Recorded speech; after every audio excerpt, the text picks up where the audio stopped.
Johnny immersed himself in his work. Senator Johnson was very pleased with his new executive assistant. Occasionally they would have dinner together. Johnny admired Senator Johnson for answering all questions directly, not beating around the bush like some of his colleagues were accustomed to doing. In Johnny's opinion, Senator Merle Johnson had principles and integrity, rare traits for a politician. Johnny began dating Rachel. They enjoyed each other's company and had good times together. He took Rachel to Milwaukee to meet his parents. Vince and Gina fell in love with Rachel. But Johnny was confused about his relationship with Rachel. She was without a doubt the nicest girl he had ever met, but something was holding Johnny back. One evening during dinner, Johnny stuttered a bit as he said to Rachel, "I'm very fond of you. You're such a wonderful person. We should..." Then Rachel interrupted Johnny and said, "What are you trying to say, Johnny?" Johnny regained his composure and said, "I really like you, but I'm not ready to get serious with anyone. I don't want to waste your time. We should date other people. I hope you understand." "Well, okay, if that's what you want, I understand," said Rachel, as she hid a feeling of disappointment. Johnny thought about how he would be returning to the active social life he enjoyed with Ralph. Johnny MacRae was going to be a swinger again. 2 months later, Johnny and his parents were enjoying dinner at the Matterhorn Supper Club. Johnny talked about his work and his admiration for Senator Johnson. Vince said, "I heard about Merle Johnson. He's okay in my book.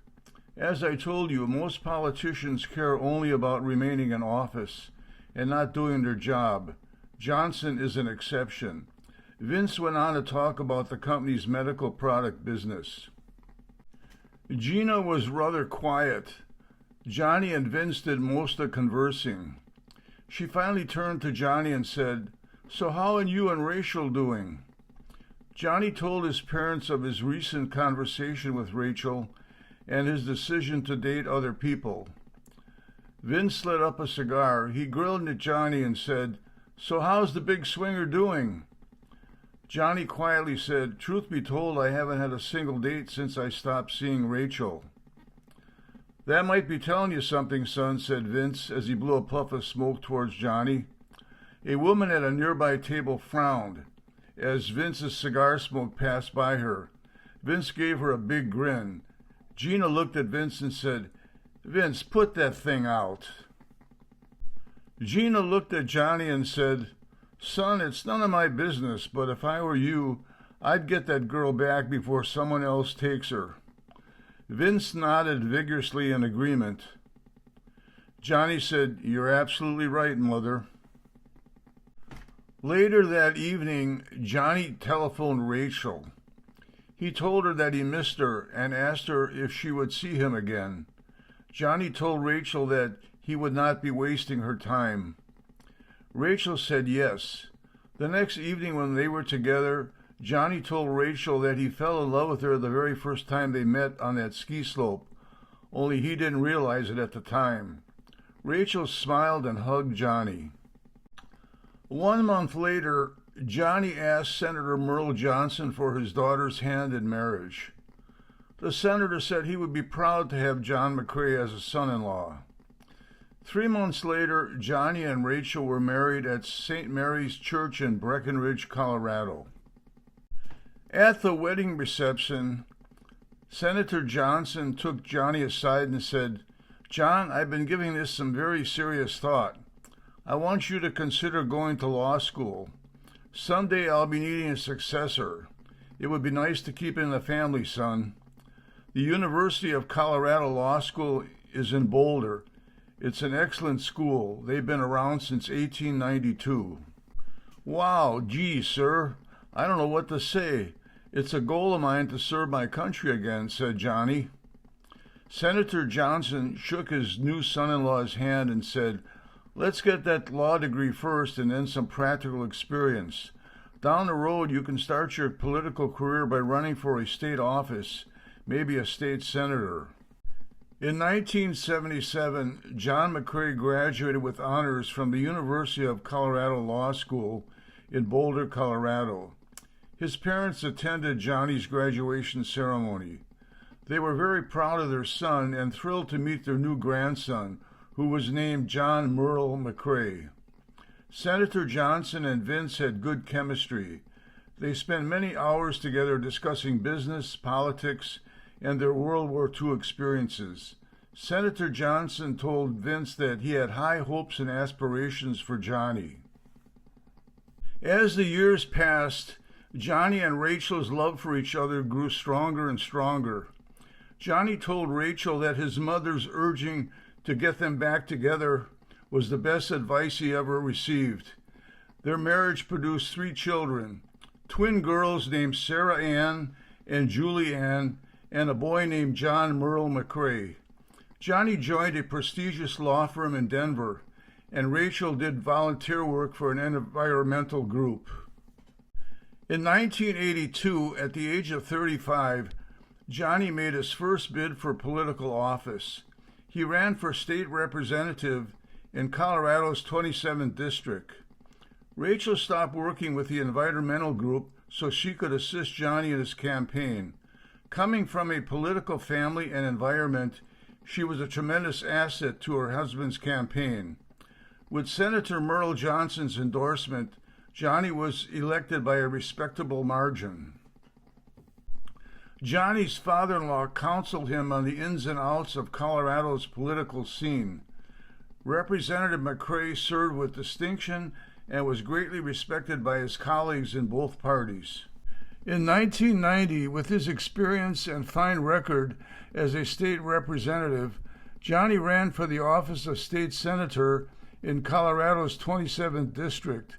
It was a tough race, but with Senator Merle Johnson's counseling and endorsement, Johnny managed to win by a decent margin. This was his first taste of dirty politics.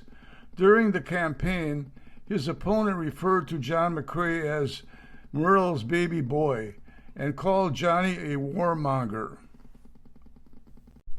Senator Johnson taught Johnny to refrain from bashing opponents and answering their insults. Tell the voting public exactly what you're going to do. Be prepared to give the voters a solid and concise plan. Let your opponents behave like school children and make insults. Johnny never forgot the senator's advice. Again, Senator John MacRae served with distinction and was greatly respected by his colleagues in both parties. As the years passed, Senator Johnson's war injuries began to take their toll, and he started to experience health issues. In 1993, he suffered a series of strokes, forcing him to reluctantly retire from office. If a vacancy occurs during a senator's resignation, the 17th Amendment allows the state legislatures to empower the governor to appoint a replacement to complete the term. Senator Johnson was not thrilled with his replacement. He told his son-in-law, "Son, it's time for you to step up to the big times." In 1994, John Vincent MacRae announced his candidacy for a United States Senator in the great state of Colorado. Johnny quickly found out how nasty politics can be.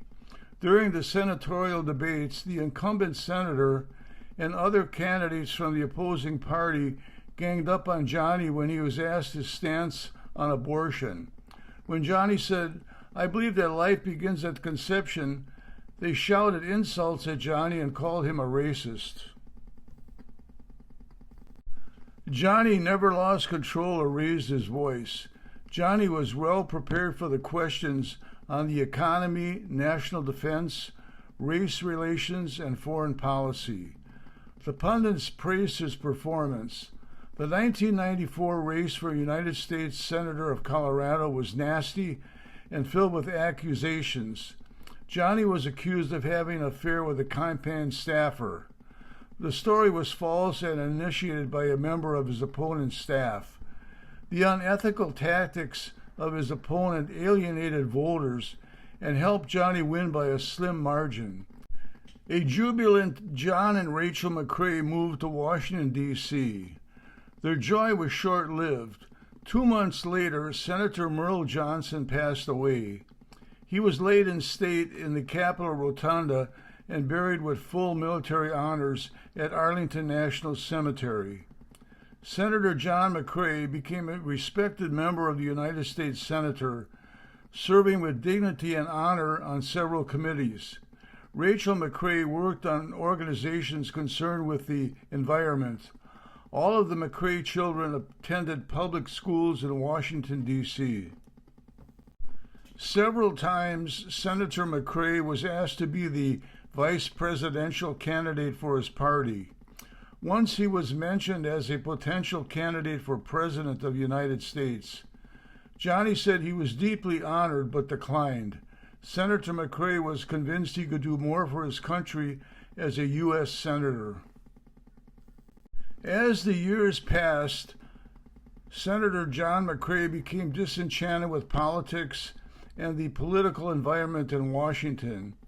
He was appalled at the number of the under-the-table deals floating around. When Senator MacRae was offered a large sum of cash for his influence to help pass a bill that would greatly benefit one of the country's largest corporations, he was furious.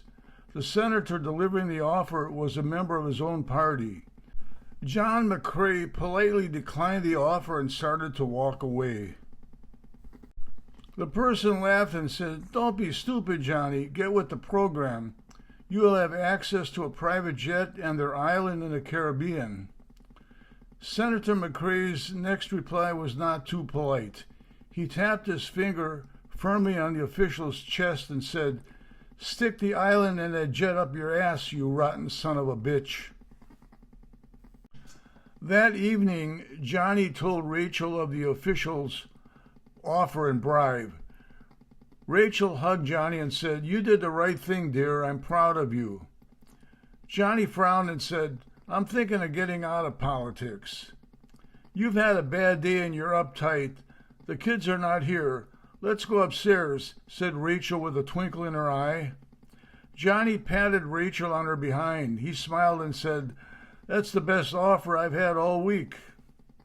As they were relaxing in bed, Rachel held Johnny's hand and said, "I know you're getting tired of politics, but have you given any thought to what else you might do?" "Not really. I'll figure something out. Maybe I'll become a ski instructor," said Johnny with a big grin. 6 months later, tragedy struck the MacRae family again. Vince and Gina MacRae perished in an automobile accident. The MacRae family business was willed to Johnny. Several years ago, Vince MacRae discontinued the manufacture of cigars and concentrated his efforts on medical products. Vince renamed the company Metatron Industries, and under his leadership, Metatron grew to be a $30 million corporation. After his parents' funeral, Johnny met with his children and briefed them on Metatron. He asked if anyone wanted to take over the business. John Merle MacRae was a full colonel in the Air Force. Sarah Ann MacRae was a successful executive in the entertainment industry. Julie Ann MacRae was married to an aerospace engineer. All three of the MacRae children politely declined their father's offer. In 2010, Johnny MacRae retired from politics and became the chairman of the board of Metatron Industries. Upon taking control of Metatron, several executives resigned, including Metatron's president. When Johnny heard that the ex-president said, "I'm not going to work for some dumbass politician," he laughed and said, "That's nothing compared to the abuse I endured as a senator." Johnny was able to convince Julie Ann's husband, Ken Adams, to join Metatron as president and chief operating officer. Johnny gave Ken Adams a free hand in running Metatron. Johnny concentrated on long-term strategy and planning. Under Johnny and Ken's leadership, Metatron became a leader in the manufacture of disposable medical products. Although Johnny was kept busy with Metatron, he kept abreast of the political scene in Washington. Eventually, John and Rachel purchased a condo in Vail, Colorado. They would occasionally ride the number 10 chairlift and ski highline when it was groomed. Johnny and Rachel would often reminisce about their first meeting together on highline.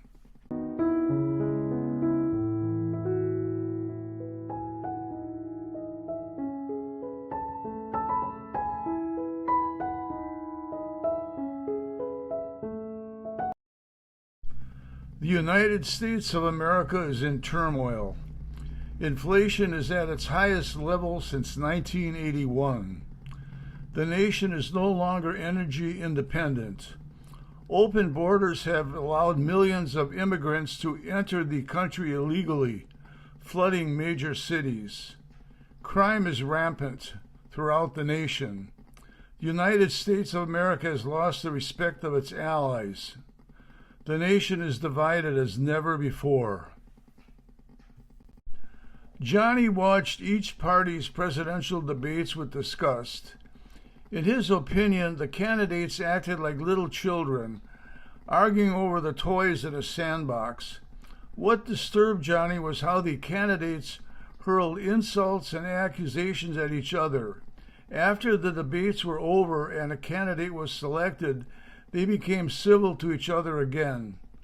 Candidates who blasted their rivals during the debates would now praise them to the hilt.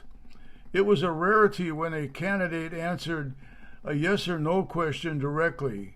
Johnny remembered his meeting many years ago with the Wisconsin senator and his comments on gun control.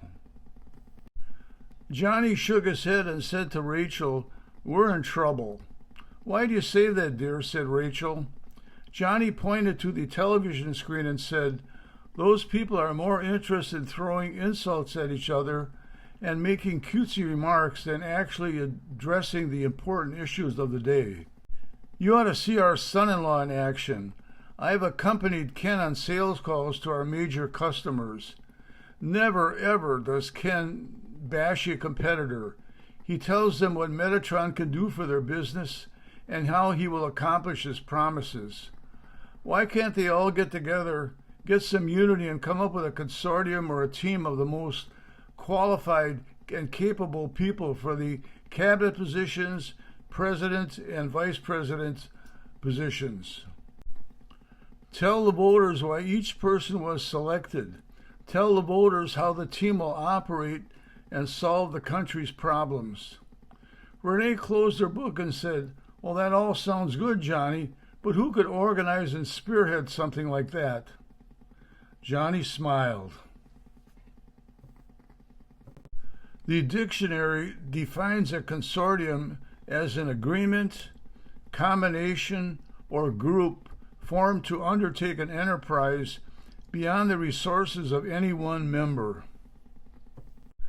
Out of an unused office in Metatron's main facility, ex-Senator John MacRae founded an independent political party. He named it 2024. When the press corps received word of the new independent political party, they reacted in a malicious, negative manner and said, "Has the ex-senator from Colorado lost his marbles?" Johnny contacted former colleagues whom he trusted and respected. Some of them agreed with him, and others told him not to waste his time.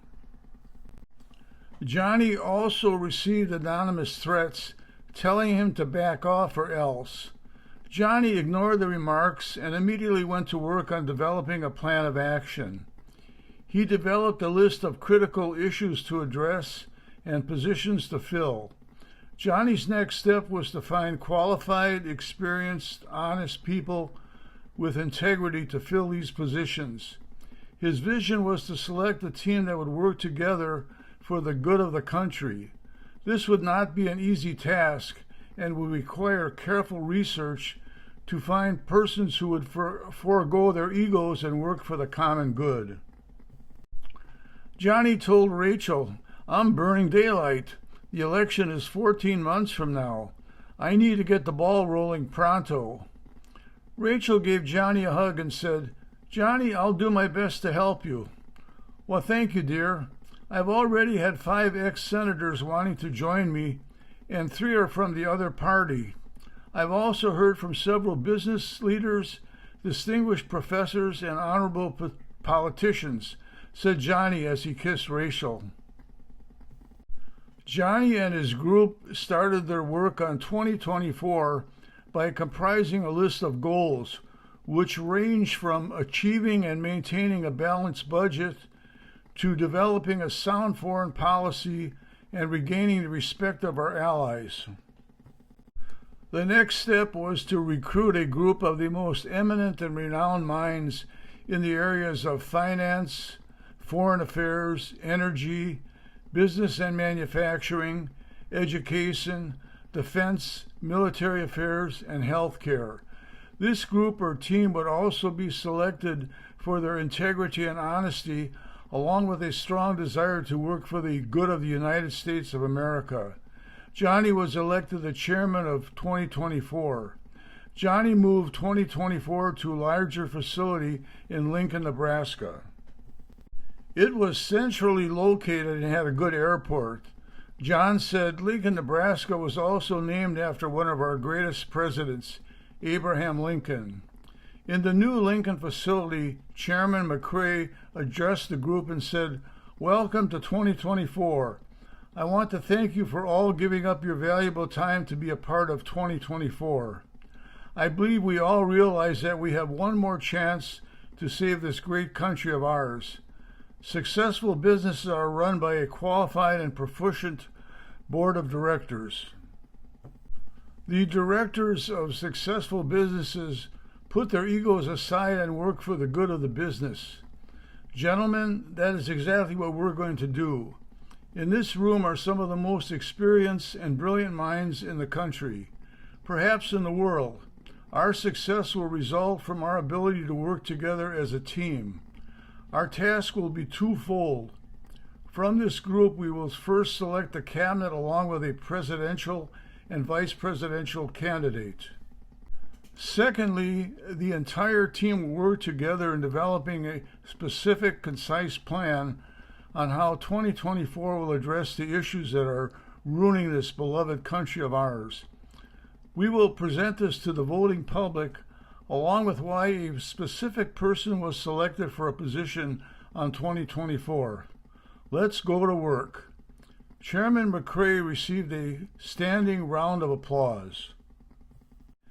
After 6 weeks of intense meetings and discussions, 2024 made their choices for the following 25 positions. Egos were put aside, and the selections were based on experience, a record of accomplishments, and a mastery for the position, along with character, honesty, and integrity. As part of the selection process, a plan was developed on how each person would address the issues related to their positions. 2024 was now ready to present a team to the voting public with solid reasons why and how they will get the job done. When 2024 announced their plan, Chairman MacRae was surprised and pleased at the positive response. He was especially pleased with the size of donations that were made to their campaign. This enabled 2024 to do a respectable amount of television advertising along with a series of town hall meetings. The voting public began to take notice, and 2024 started to rise in the polls.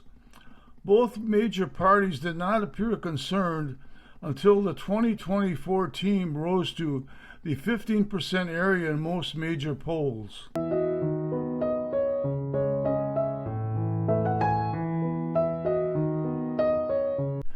With the tremendous amount of contributions pouring in, 2024 scheduled its largest town hall meeting to date.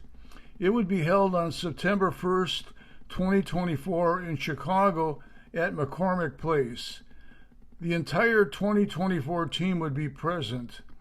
They were all staying at a major hotel near McCormick Place. Prior to the evening's town hall meeting, the entire 2024 team was attending a luncheon meeting in a hotel banquet room. After lunch was served, Chairman MacRae walked up to the podium and addressed the team.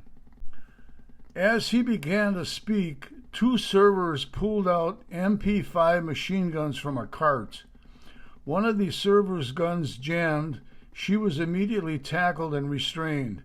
The other server opened fire and hit John MacRae in the shoulder and chest. He fell behind the podium. The server turned around and fired a burst at the presidential selection. Before she could squeeze the trigger for a second burst, a shot rang out. She was hit in the head with a 9mm round and fell to the ground. One shooter died at the scene, and the other shooter was taken into custody. The presidential selection and Chairman MacRae were rushed to Northwestern Memorial Hospital. The presidential selection died in the ambulance. Chairman MacRae's wounds were serious, but he would recover quickly. He was visited by former Marine Colonel Daniel Adams, a 2024 team member. It was the colonel who fired the shot that saved many lives. When Chairman MacRae thanked the colonel for averting a massacre, Colonel Adams sighed and replied, "I wish I could have reacted quicker and saved Mr. Mills. He would have been a great president." "Yes, he would have, but please don't blame yourself, Danny. You saved a lot of lives," said Chairman MacRae in a very faint voice. The September 1st, 2024 town hall meeting was held without further incidents and with record attendance. A video message from Chairman MacRae's bedside was shown to the town hall attendees on a large screen. Chairman MacRae received a 5-minute standing ovation. 1 week later, John MacRae returned to his duties as the 2024 chairman. With the untimely death of their presidential selection, 2024 made a unanimous choice. John MacRae reluctantly agreed to be the 2024 party's selection for President of the United States of America. Rachel said, "Johnny, you're 76 years old. Aren't you a little too old to be running for president?" Johnny said, "Hell, at 76, I just entered the fourth quarter. I've got another 24 years to go." "Hey, how about going upstairs?" A big grin appeared on Johnny's face. Rachel smiled and took her husband's hand. 2024 continued their campaign, telling the voting public what they would do and how they would do it. 2024 refrained from bashing their opponents. Candidate MacRae explained the rationale behind the selection of their vice presidential candidate. Ron Durham was a man in his mid-40s who was an industry leader in the healthcare industry.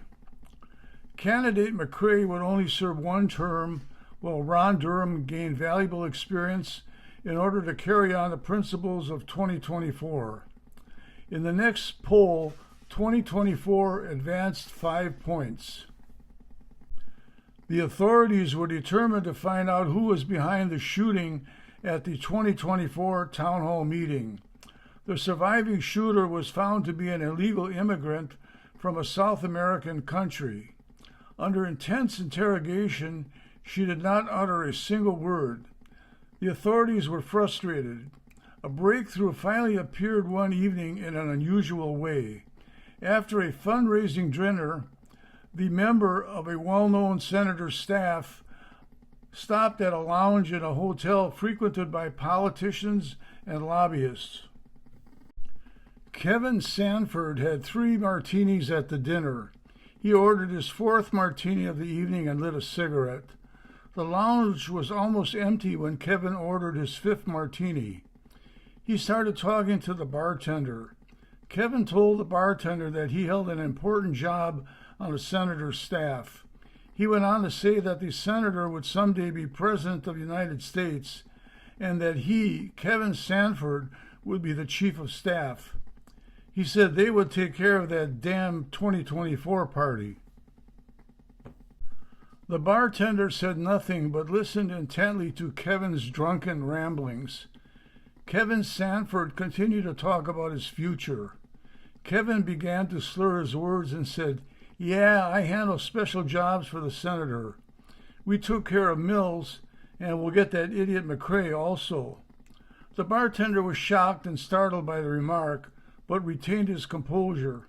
He said, "Sir, you're in no shape to drive. Let me call Uber for you." Kevin agreed, and the bartender called Uber. Kevin thanked the bartender and gave him a $20 bill. James Wallace put the $20 bill in his vest pocket and promptly called his former commanding officer, Colonel Daniel Adams. James Wallace served under the colonel in the Gulf War. He told Colonel Adams about his conversation with the senator's staffer. Kevin Sanford was taken into custody for questioning. Kevin Sanford was belligerent and said, "Do you assholes know who I am? Do you know who you're dealing with? What? You jerks are going to take the word of some shit-ass bartender? I'll have your jobs for this." Kevin's arrogance turned to sheer horror when the detective played a recording of his conversation with the bartender. James Wallace had secretly recorded Kevin Sanford's remarks on his cell phone. Kevin Sanford broke down in tears. He told him that there were two senators involved, his boss and a senator from the other party. To his knowledge, the senators acted alone. It was a perfect plan gone wrong. The two shooters were professionals. No one would ever suspect two women servers to be a security risk. Had the gun not jammed, 2024 would have ceased to exist. Warrants were issued for the arrest of the two senators. One of the senators was tipped off of his impending arrest. Prior to his arrest, he succumbed to an overdose of barbiturates and alcohol. The surviving senator was taken into custody.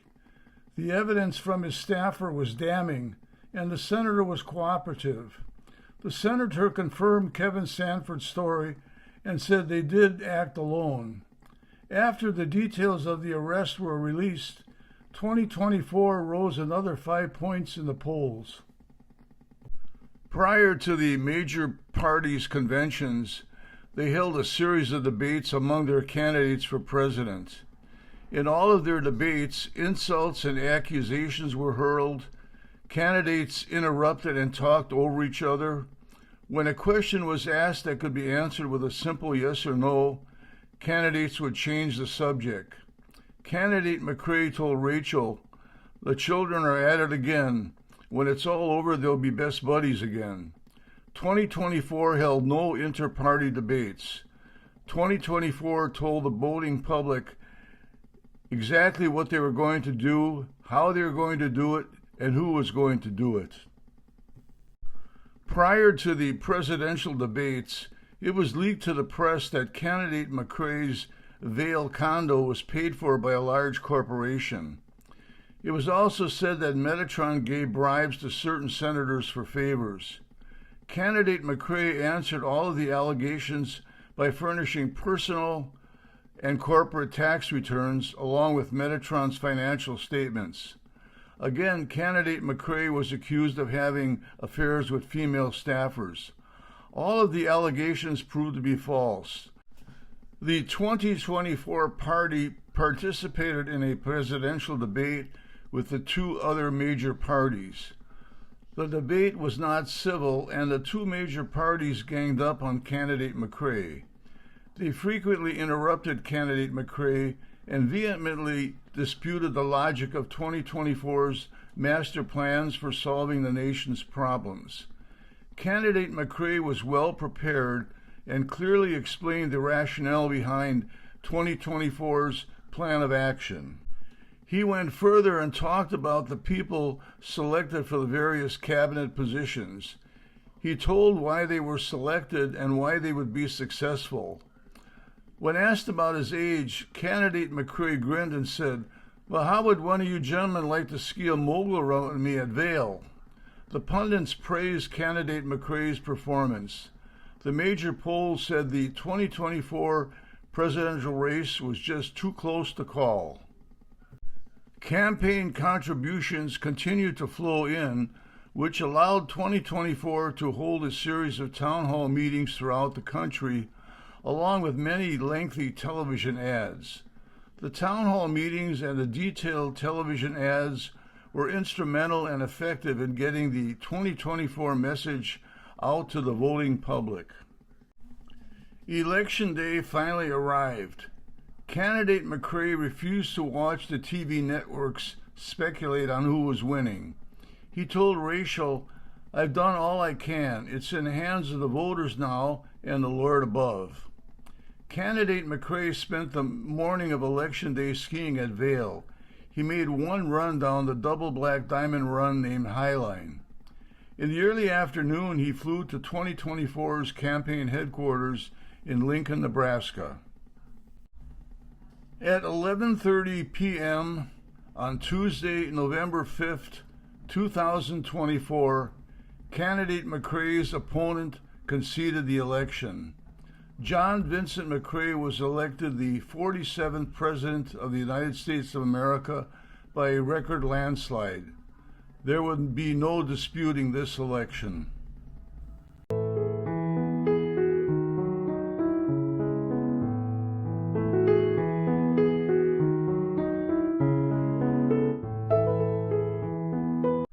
On January 20th, 2025, John Vincent MacRae was sworn in as the 47th President of the United States of America. The 2024 team immediately went to work. President MacRae announced his cabinet as progressed. Then he reached out to the leaders of both parties and asked for their help in unifying the nation. After the meeting, an incredible history-breaking event occurred. Senators and representatives from both major parties began to switch their allegiance to the 2024 party. As senators and representatives moved to the 2024 party, they were scoffed at by the diehards in their own party, but praised by their constituents. The House and Senate was in a state of chaos. The chaos stopped abruptly when the 2024 party gained control of the House and the Senate by a slim majority. The Senate, House of Representatives, and President MacRae went to work. There were still debates in the House and Senate, but they were healthy and constructive debates.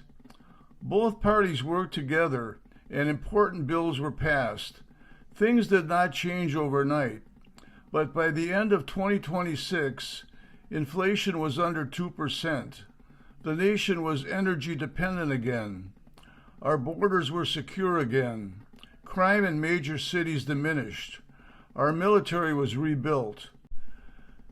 The United States of America was again respected as a world leader, and the nation had a balanced budget. The United States of America prospered.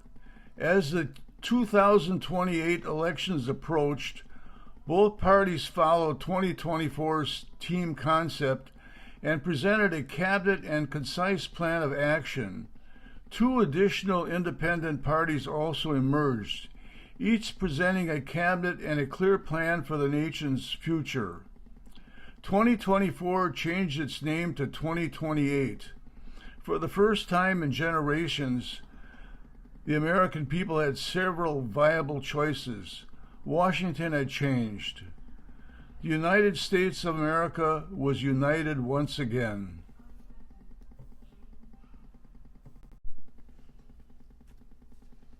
Oh, beautiful for spacious skies, for amber waves of gray, for purple mountains, majesty above the fruited plain. America, America, God shed his grace on thee, and crown thy good with brotherhood, from sea to shining sea. Oh, beautiful for patriot dream that sees beyond the year. Thine alabaster city's gloom, undimmed by human tears. America, America, God shed his grace on thee, and crown thy good with brotherhood from sea to shining sea.